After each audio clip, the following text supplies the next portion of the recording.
welcome. I wanted to welcome the whole PACE community, students, faculty, staff, alumni. We have some of all that, as well as some visitors from the outside. I'd ask you, which I will do, is to not turn off your phones, but if you would just switch the ringer off since we're recording, but keep them out, and feel free to, on social media, we're at PACE eLab, so @ PACE ELAB for Entrepreneurship Lab. I'd like to give some thanks to start. Thanks to the faculty that brought their class. My class, Management 216, Venture Initiation Entrepreneurship, is here. And Dr. Ira Morrow's Management 689 Organizational Development class is here as well. Because it's around midterm season, we normally have 4 or 5 professors bring their class, which is 100+ students. But because it's midterms, there was less flexibility in their schedule to bring class. I'd also like to thank Elizabeth Jovanoska, our Associate Director, and the whole team of the eLab staff, the graduate assistant, desert fellows, student assistants, and volunteers for managing and putting on all the logistics. And especially our panel, Matt Lovett, the founder and CEO of Oz Content Technologies, Inc., Peter Thurlow, a shareholder at Pulcinelli PC, and Seth Seiberg, the president and founder of Cocoberg LLC. As a quick introduction, my name's Bruce Backenheimer. I'm a clinical professor of management and the executive director of the Entrepreneurship Lab. I'm also a Lubin alum and an entrepreneur. I started a couple companies, Annapolis Maritime Corp. And Stock Central Australia.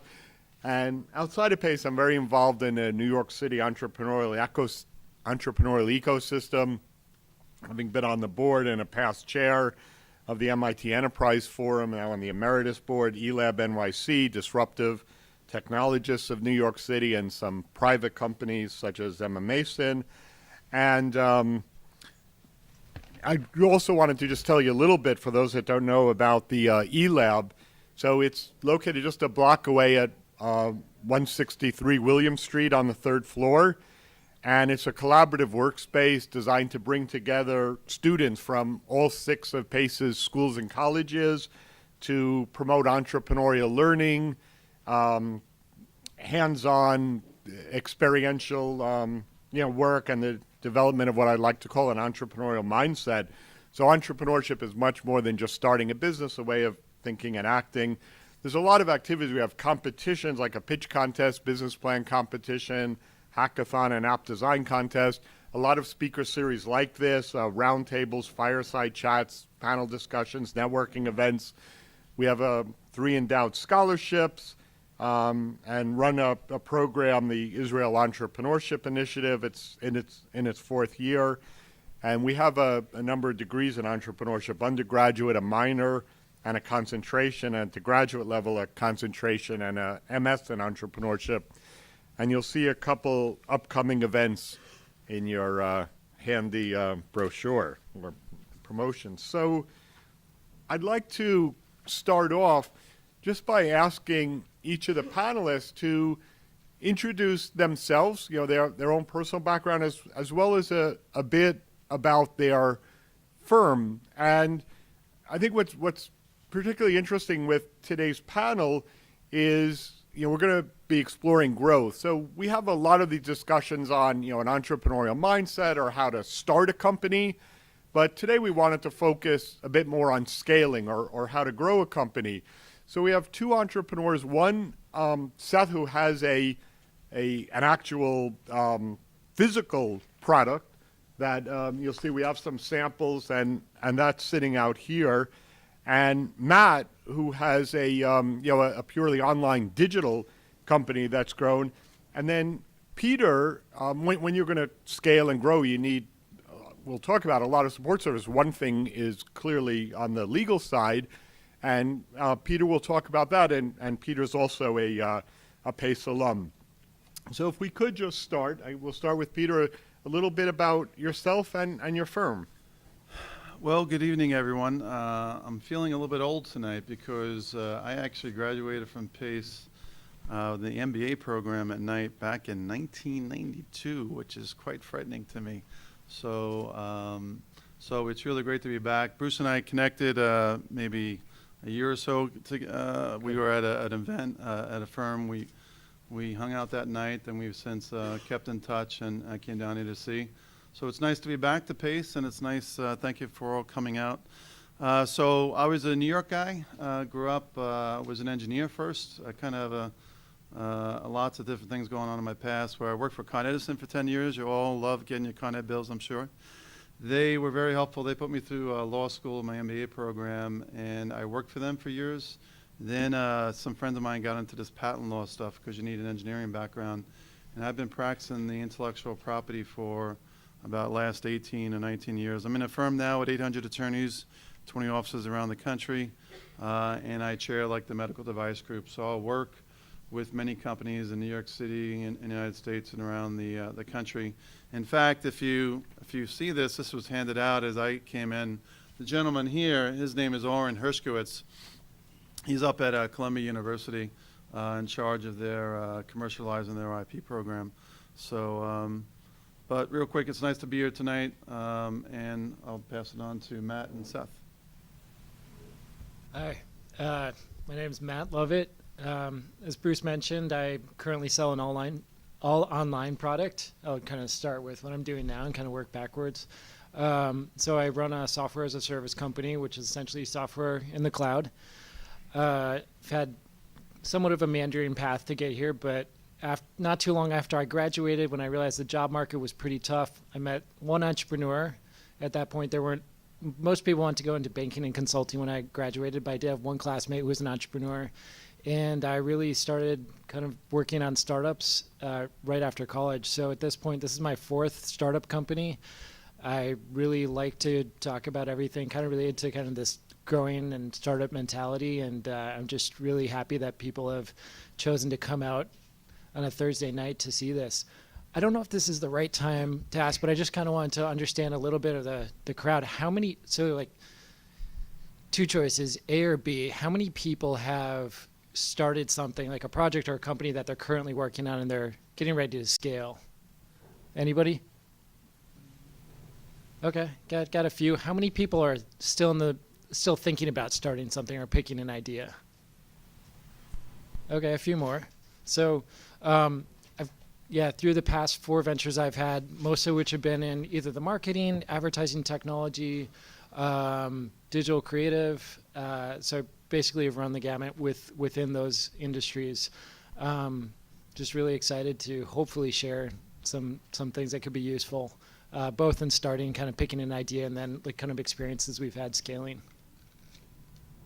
Okay, and do you want to talk just a little bit, Matt, about Oz Content and exactly what it does? Absolutely. So Oz is a content ideation software company, and we serve professional marketers who use content to connect with their customers. So most of our customers are B2B, business-to-business marketers, and many of them do what we call demand gen or lead gen, where they're actually capturing email addresses and then kind of nurturing them through helpful email content.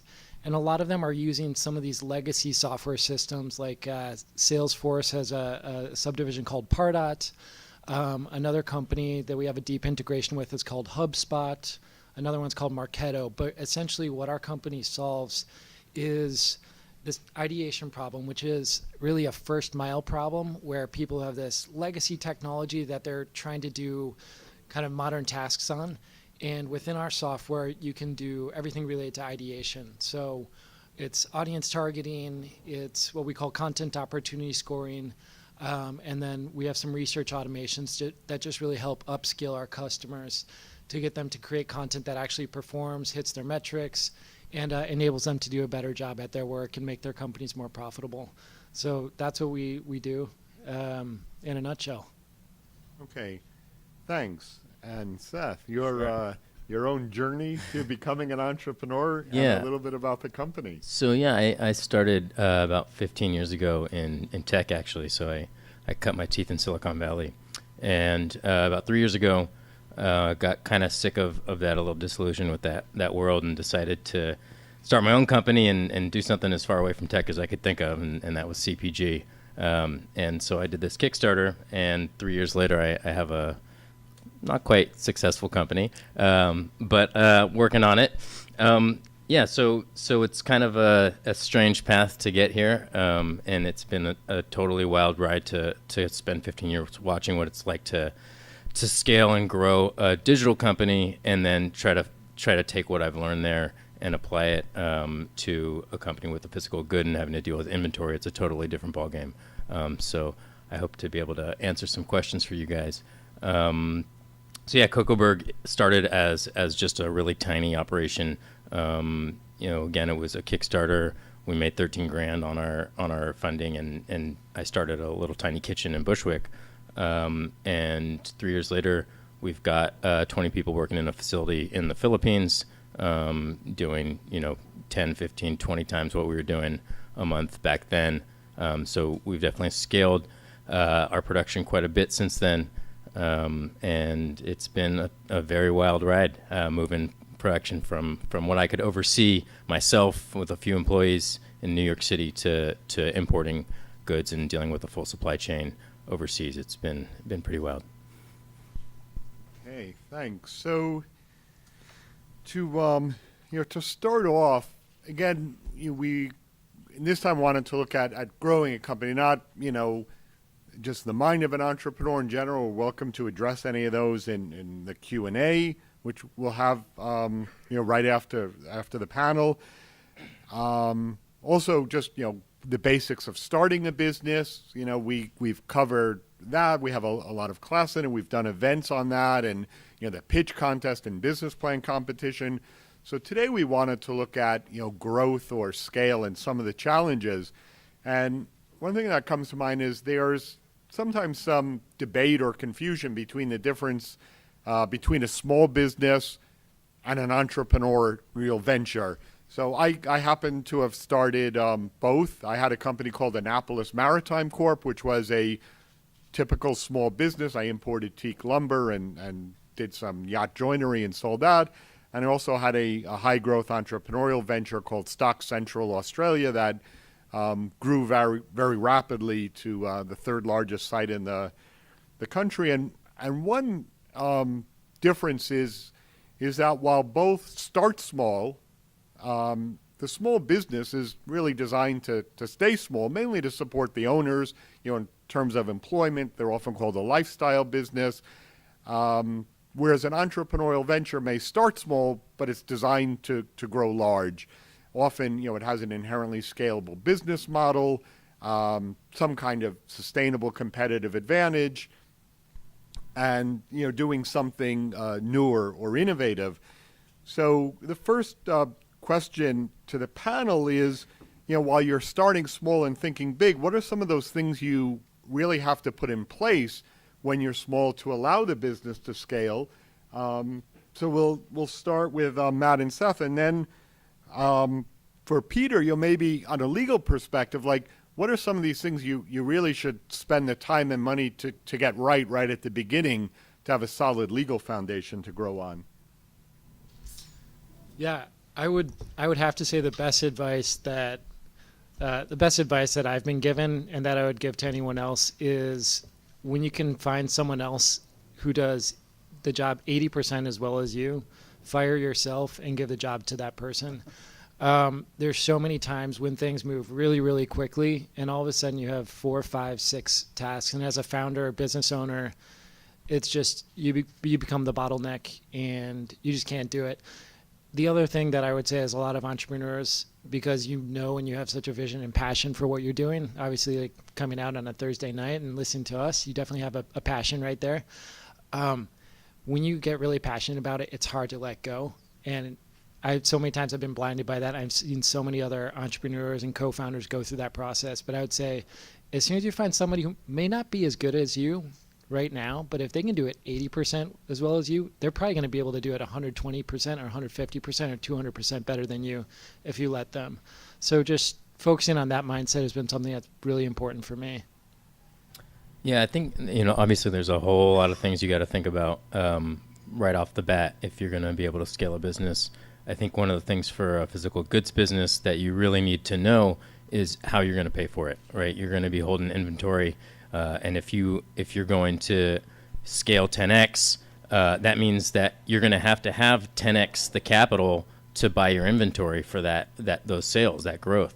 And if you don't have that built into your business model, if you don't know how to get that money out of your margin, or you can't get that money out of your margin, you need a solid plan for where you're going to get that financing, be it an investor or a loan or credit. And each one of those things is a total huge can of worms.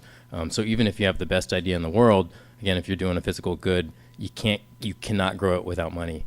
There's just no way to do it. And I think that's an easy thing to lose sight of when you get wrapped up, as a founder in something you really are passionate about, and you get the kind of response that you're looking for, and you get so excited that people actually like the thing you're doing.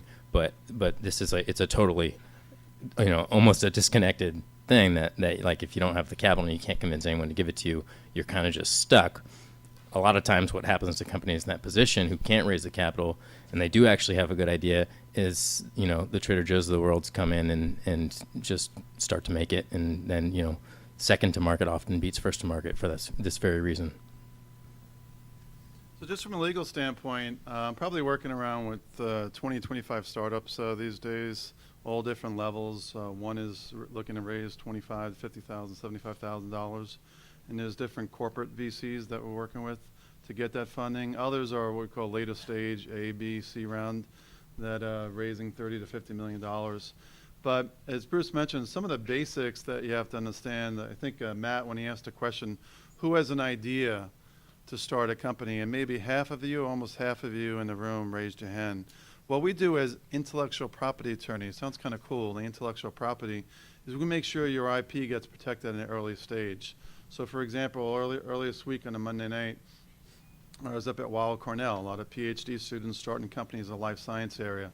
Very early stage, we want to take that idea and protect it. Once you get it protected, as the company grows from 1 to 5 to 10 to 25, 50, and so on, and you start bringing consultants, advisors, and so on, as long as you have that structure in place early on as far as protecting the IP, have an IP policy that the company owns the IP, not the individual. That's one of the critical things that we look at. And then I actually work with a wide range of attorneys. It can be in a life science space, working with FDA attorneys and others, folks on the VC and the capital side. But I actually work a fair amount with employment and labor law attorneys. And that's so that we get all these agreements right up front. Seth and Matt probably never envisioned when they started their companies at this early stage that they'd be here right now. But some of the basic questions as far as who owns the IP, what's the role of an employee as compared to a consultant, if there's improvements to the basic IP. The big focus tonight is the growth. One question I can ask Seth later on is, you start, especially with the physical products, you start with one product, then you get an idea for a second product, then all of a sudden I'm working with a company now that sells 4.5 billion products, razors and so on, around the world. So you're not only protecting that idea that started in a room here or in a garage, but now you're protecting it globally. So from a growth standpoint, you're focused on protecting one idea, but then as you grow, that one product can be 10 products, 20 products, and that's where it really gets to be fun. So, but back to the basic point: employment law agreements, intellectual property agreements, who owns the IP, and what the role of the employee is as compared to a consultant for the company. Just some thoughts. Just a couple things on the comments that are great. The idea that if someone could do it 80% as well as you to pass it on. One of the biggest problems in growth is that you don't delegate, and there's that expression, you're stuck working in the business instead of on the business. You're putting out fires and playing whack-a-mole instead of thinking strategically how to build the business. And the one piece of advice I hear, like every entrepreneur, is just hire someone smarter than me. And Matt got it down to 80%, but then there'll be 120%. And then you all probably heard of, cash flow problems and need money to get started. While that's true in an And online and digital business is just multiplied so many times when you have a physical good. I remember on a international field study course we did in India, came across a winery, and he was talking about how cash flow is such a humongous issue. And then it hit us because, yeah, you have to hold red wine for 7 years before you could sell it. So that's like, imagine giant barrels of cash sitting there, and he didn't really take that into account, and he had to keep diluting his share in the company until he was a very, very much a minority shareholder. So for the next question, when you think about growth and what does it take to scale? I mean, one thing that comes to mind is, all right, I need more office space, and yeah, well, it's a hassle to get chairs and desks and computers and phones and all that. There's so many other things that you might not think of. So what I wanted to ask the panel, again, the two entrepreneurs, what were some of those unforeseen obstacles that came about when scaling? Again, aside from the obvious ones like needing, space for everyone to sit, and on the legal side, for Peter, what are some of those big mistakes you've seen when companies have scaled up but didn't pay enough attention to some of the fundamental legal things they should have had in place? What were some of those things that really came back to bite them? You want to start? You repeat the question. I think my question was too long. So in scaling, there's a lot of things that may seem obvious, like I'm going to need space, I'm going to need desks, I'm going to need computers. And the question to the entrepreneurs is, as you scaled up, what were some of those unforeseen things? Like I think you had there was some production problems originally, and was it Puerto Rico before you moved to the Philippines? No, we were here and then straight to the Philippines. Okay. Yeah. And what were some of those other things, like packaging machines or Right.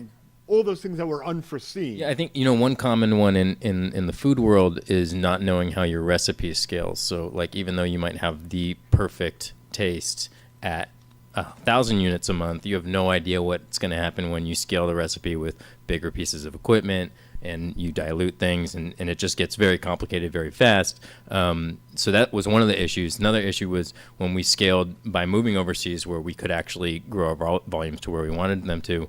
We had all kinds of new things that we would have never thought about, right? Like all of a sudden our environment changed. So we were all of a sudden working with dehydration in a climate that had 100% humidity. And how does that affect things? So there's so many unforeseen things that you won't even know until you're already in it. So you've just got to have that ability to react really fast and be as resilient as possible, because so much of it is just impossible to even predict.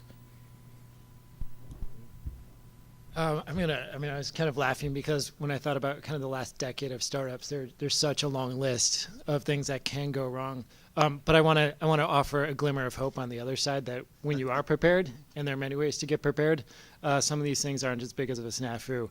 But I'll just give you one example. In the second startup I worked in, I was one of the first employees of an ad network, and they did some interesting and unethical things on the investment side that basically put the company in a stranglehold.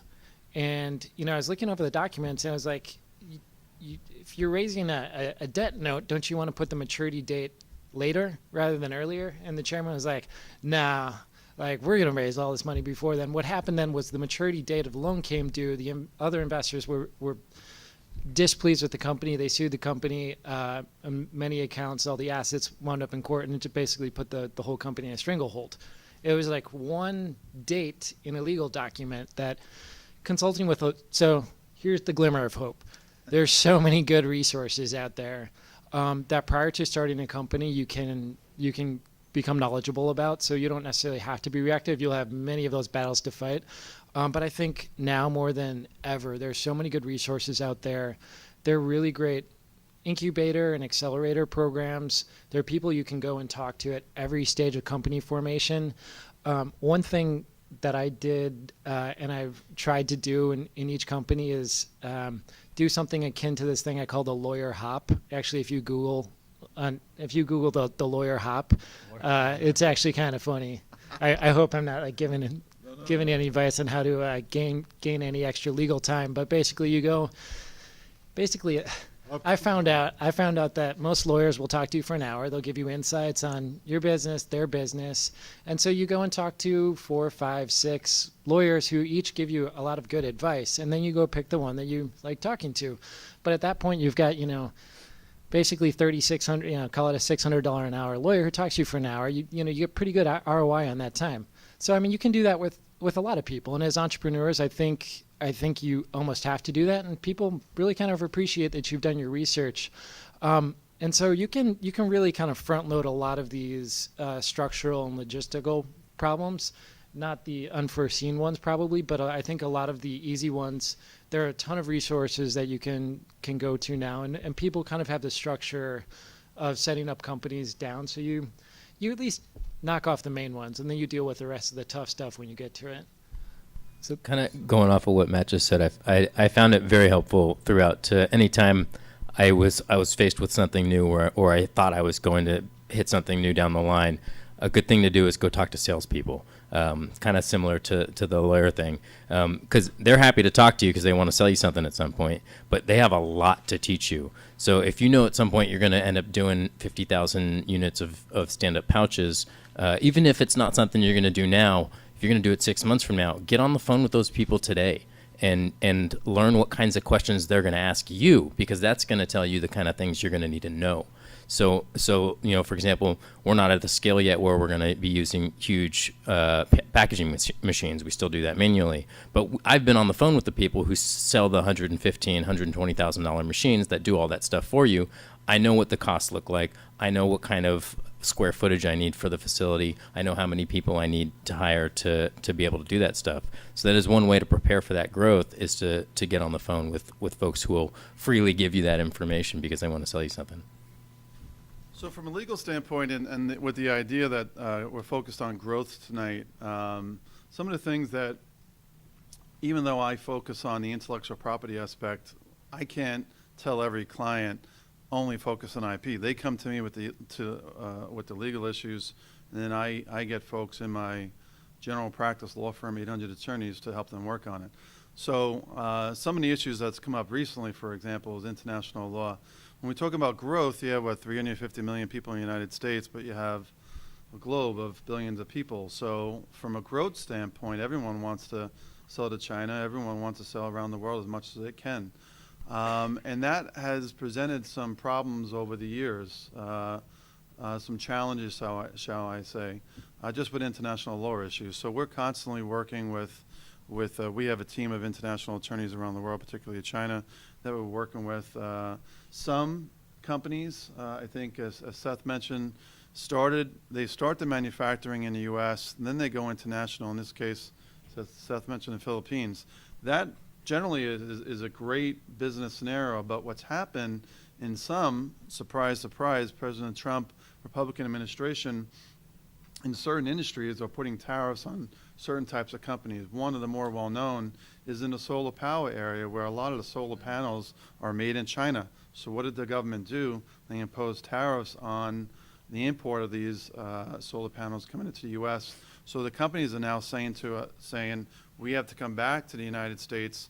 Where should we go? Who is the best, kind of like Amazon, except much smaller scale? Do we go to Texas? Where do we go? So from a growth standpoint, we see a lot more of that, where I'm an intellectual property attorney, but we have to take into consideration the international law implications of some business operations. That's fascinating to me. The other issue, I'm not sure if it's related to our society today, but we're working, for example, with a client in Israel that's expanding into the U.S., software company, similar to what Matt's doing. And there's immigration issues for them to come from Israel into the U.S. And there's anyone that knows, I'm sure, Bruce, you know, about the startup nation and the startup activities in Israel. Very, very popular. This startup kind of runs through their blood there. So they want to expand into the U.S. We actually have to help them not only on IP, on corporate structures and all the things we're discussing, but immigration, so they can come back and forth freely to do business. And that's, as you could all appreciate, that's not as simple as it used to be.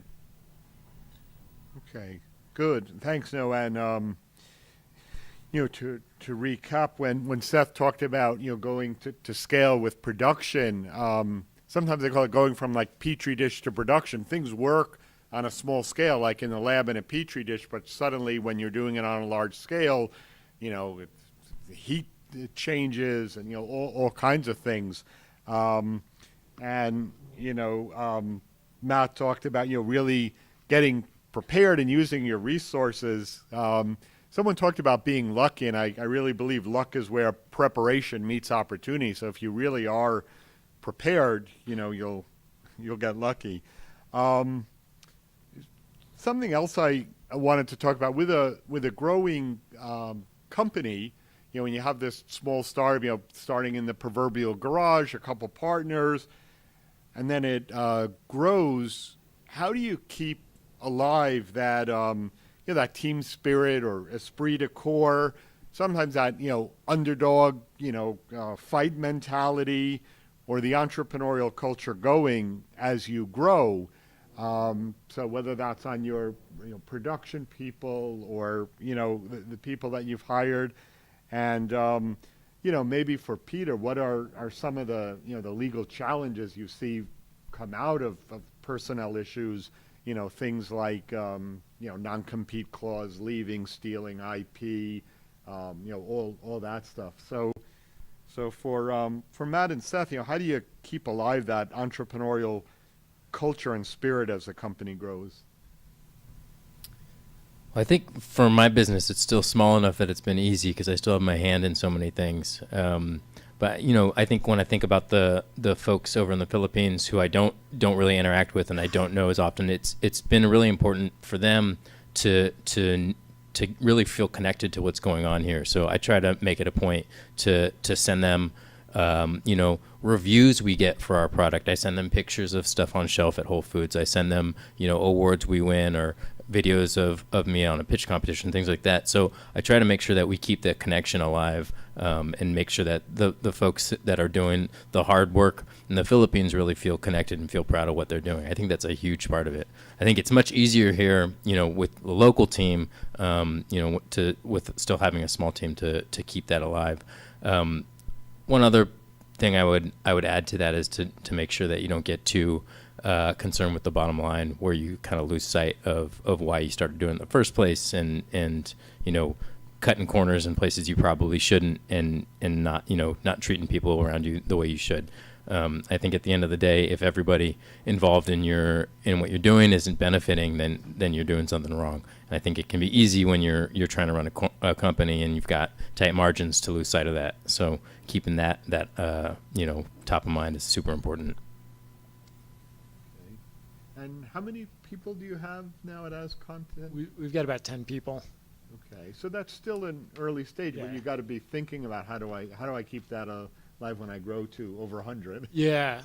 And I've reached, so with a previous company, I grew it up to 25 people, and I think there are a couple kind of things. When you're 1 to 10, everybody's basically on the same page. You generally don't have a second layer. When you get up to, after 10, then you've got your lieutenants, and you've got managers, and they have employees as well. So you have like 2 degrees. And then when you get up to 25, it starts to kind of break again, where teams just break into different sizes.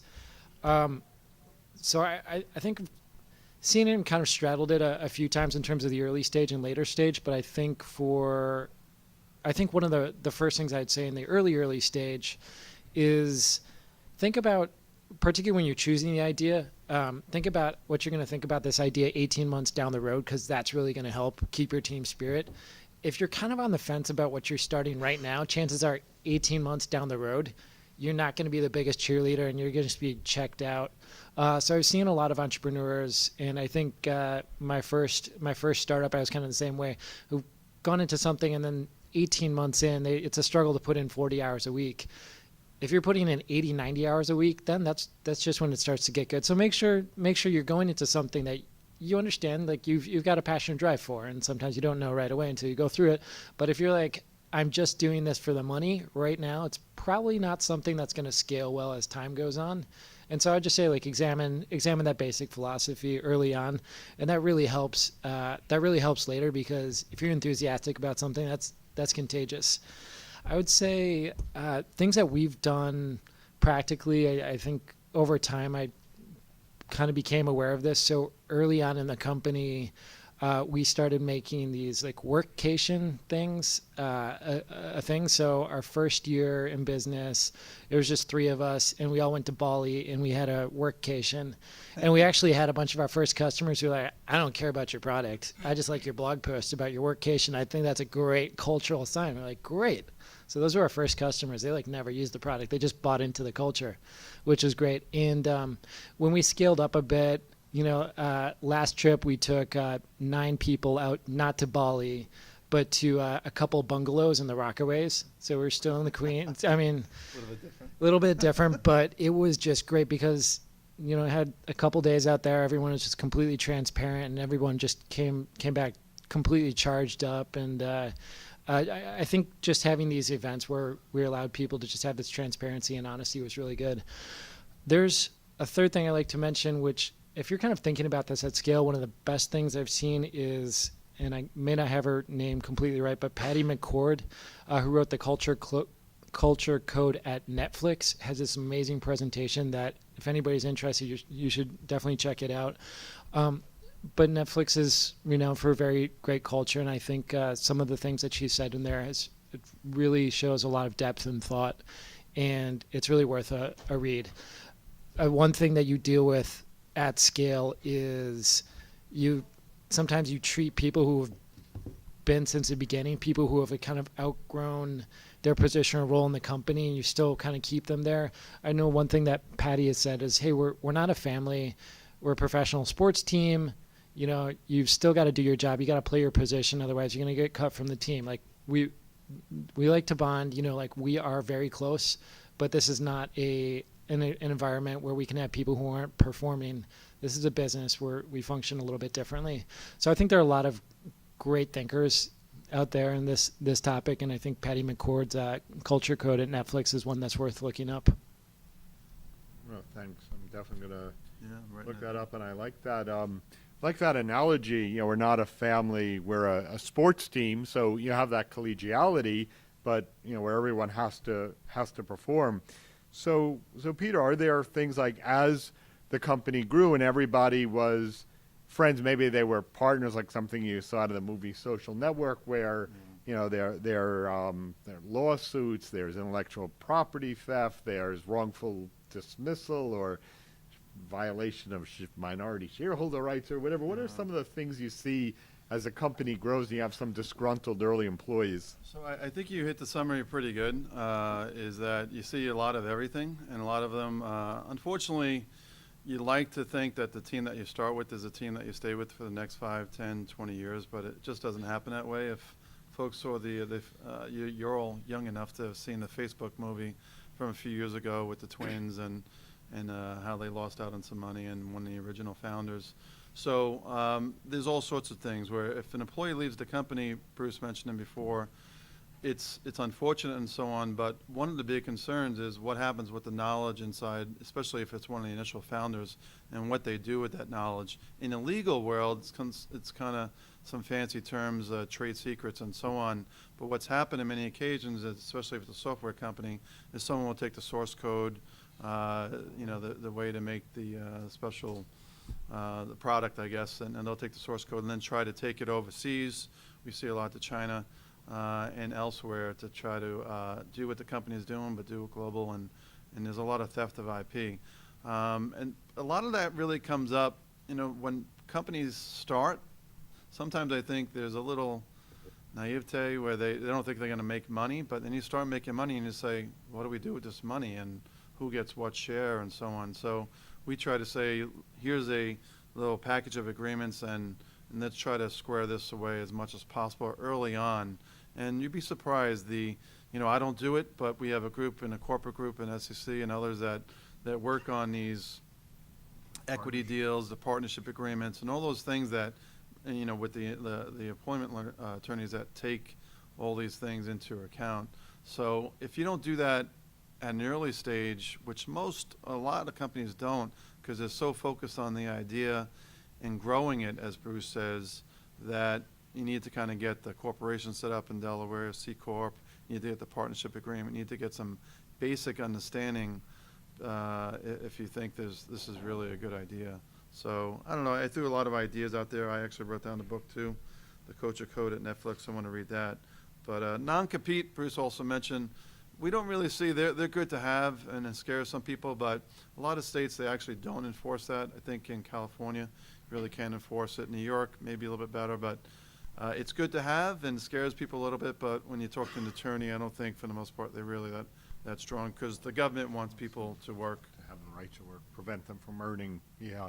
So with those partnership agreements, just one thing from my own experience, when you start off, you're, optimistic.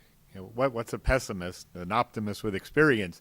But when you start, you're very optimistic and things start. So the company that I started in Australia was with a partner in graduate school, and first there was no money, nothing to argue about, but we started making money, 50 grand a month in online revenue, and we're offered over $1 million for the company, and things got difficult. And I haven't been through a divorce, but I would imagine that was what it was like to go through a divorce. It was really tough, but if you have those agreements in place ahead of time, it could take some of that pressure off, or at least put you on the same page, or figure some stuff out while there's calmer minds. So we talked with scaling, and it's come up a few times. People, that ability to attract, recruit, retain, and motivate talent in order to grow is so important. And when you're a small startup company, when you want to grow and you're trying to attract bright people that are working at big companies or graduating from great schools and have a lot of opportunity, that's got to be a big challenge. And we, as was discussed, the way to grow is you have to be able to delegate tasks to good people. So can you talk a little bit about how do you go about that? What does it take? What are some things that work that hasn't? Again, in trying to attract, recruit, retain, motivate talent so that you can delegate and grow a company. I think it's really easy to fall into a situation where you feel like no one's going to be able to do it as well as you do it. And so you always have your hands in everything. And that moment where you finally do delegate and you finally walk away, it's easy to feel like you've left your newborn with somebody and you don't know what's going to happen. But it's a crucial thing to get to. I think one thing that doesn't get discussed a lot when you talk about growth and scaling is one of the requirements, one of the reasons why it's important to scale at a reasonable rate is to avoid your own burnout. And you need to be able to scale to a point where you can afford and you do have the resources to hire support and you can actually get that delegation, because if you don't end up doing that delegation, you're going to end up burning out and the company's going to dissolve. I think it's a really crucial component to getting where you need to go, for sure. Yeah, so I'm probably the last person I would say is an expert on this, but I'm happy to share my experience, of course. I think the easiest ways that I found, well, there are a couple comments. So number one, I think authenticity is something that's really important. And I think that a lot of times founders, particularly on a first or second venture, will fall into this trap where the most recent biography they read is the persona or leadership persona that they want to emulate. So for example, a lot of people a while ago were, emulating Steve Jobs because they read his biography. And now I think a lot of people read Elon Musk's biography. And so they're like, you got to do it this way. I'm like, I've just come to realize, number one, I'm not either of those people. Number two, there's so many other successful entrepreneurs have just such a wide variety of different personalities. And I think contrary to Hollywood or kind of popular belief, you really don't have to be a jerk to be a successful entrepreneur. I think some of the best ones are just really humble, really genuine, and they're able to attract good people. So I think just focusing on being authentic is number one. That's kind of the only thing that I've found works. I think the second thing that I've found is been important in my growing of companies is just actually owning a vision. And vision can be this like squishy, ethereal word sometimes. But what I found is that a lot of people, when they're looking to join something established, they want something that they're going to get excited about as well. And if you have something that you're excited about, people, when they're looking for the next job, they get excited that you're excited about something. And it segues into a natural conversation about, how they can see their future. So I think a lot of times what I've seen and where I've seen kind of my best hires come from is actually people convincing themselves that this is, amazing, and kind of internalizing that vision and then adapting it for their own path. And that's just a really humbling and beautiful thing to see. So those are probably, a couple kind of high level strategic takeaways that I've had, but I definitely haven't mastered any of it. So if anyone has any other good tips, do let me know.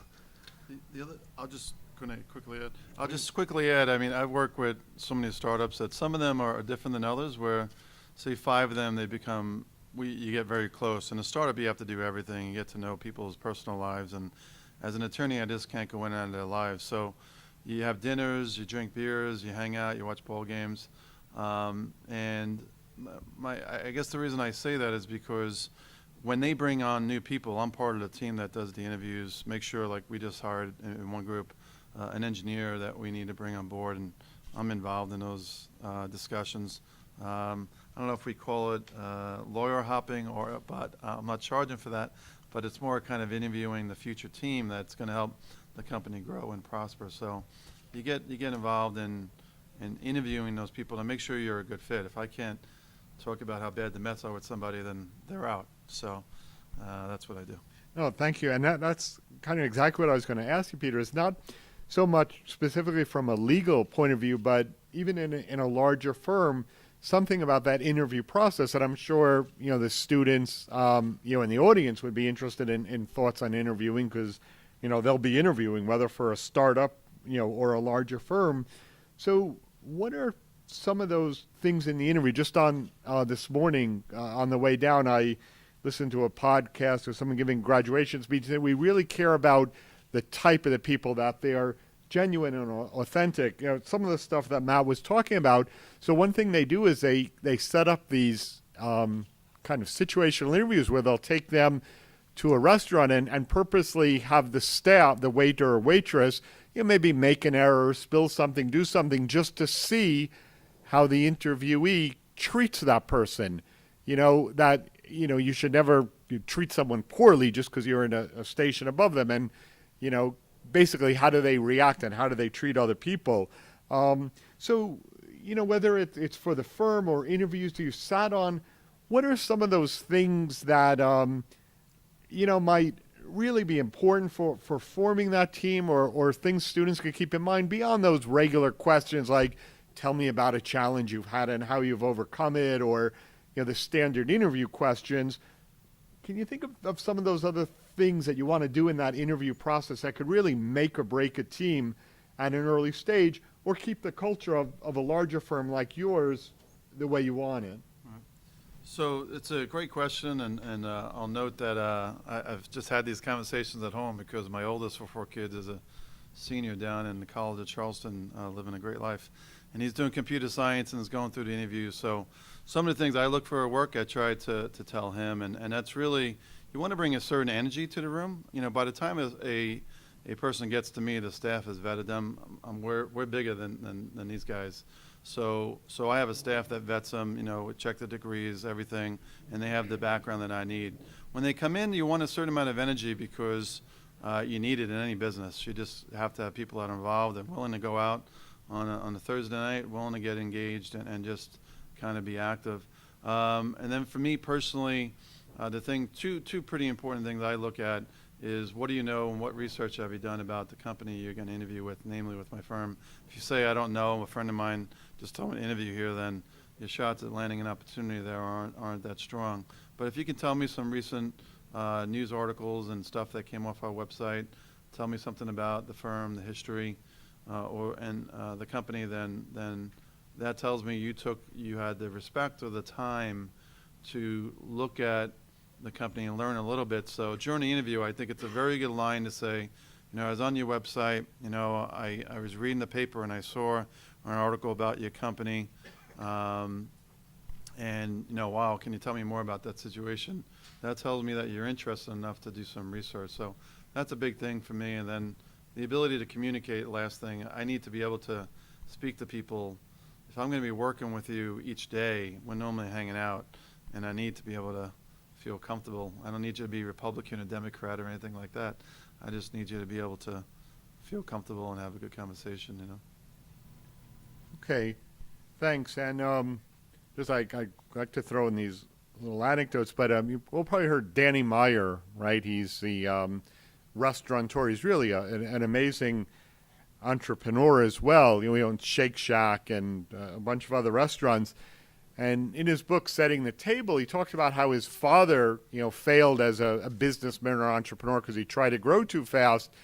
And at first, he didn't want to grow too fast, but he's really set on hospitality and hiring great people that will really, empathize with their guests and provide outstanding hospitality.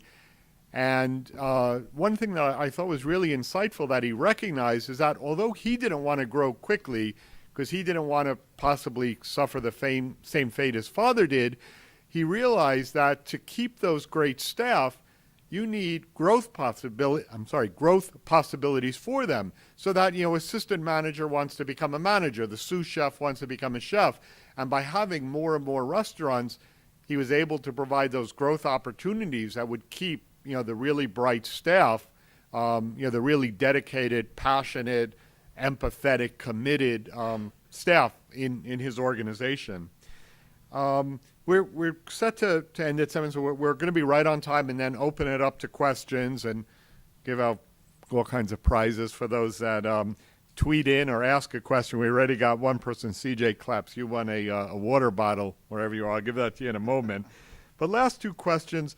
One is, another part of growing, aside from the people, are those strategic partners, key vendors, suppliers, and all that. So if for the two entrepreneurs, Matt and Seth, could talk a little bit about, whether the negotiations or vetting them or working through problems with a strategic partner, a key vendor, what did some of those things look like? How did it come out? And maybe for Peter, some of the legal issues, with contracts and negotiations.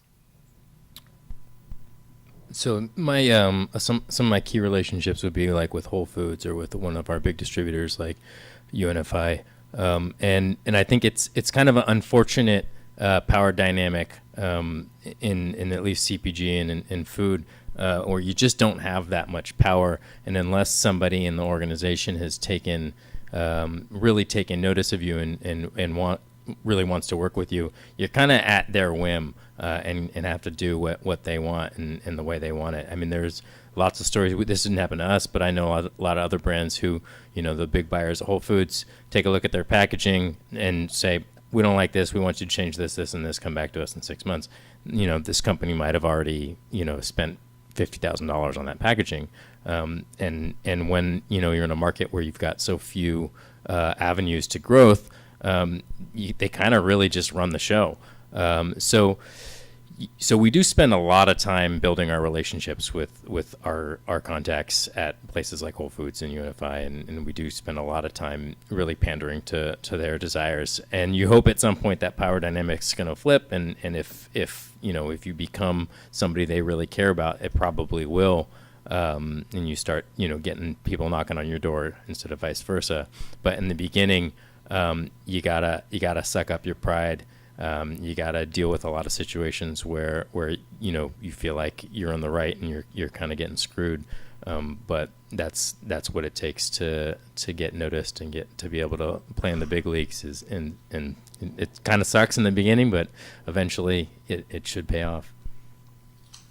Yeah, I was kind of thinking through examples, and I realized with the power dynamic, which I think that makes it really challenging. So I had a previous business where I grew a digital ad agency, actually based in Shanghai, and we were working on a campaign for, I won't name the company, but one of the world's largest fast food chains, and they've just got a contract process where they just beat you down because they know that once you have that brand in there, that's going to be worth so much that you can make money off that. So the process was they beat us down to the point where it wasn't feasible, and during the negotiation process, they just overstepped and kept overstepping, and we got to the point in the contract process where we had finished the first part, but they had been beating us up on the second part of the contract.